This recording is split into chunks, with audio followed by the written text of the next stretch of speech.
Are you tired of guessing who your real competitors are? Learn how to find them in under 2 minutes using Semrush's hidden AI tool. First, we'll organize your data in Semrush folders, then activate AI visibility to unlock the competitor research tool. Finally, run the analysis with up to 3 competitors. Start by heading to Semrush folders. Then click on AI visibility. Now, click on Competitor Research.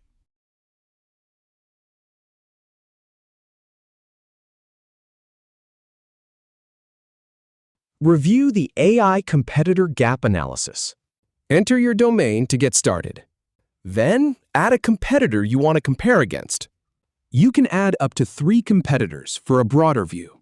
Finally, click on Run Competitor Analysis to generate the report.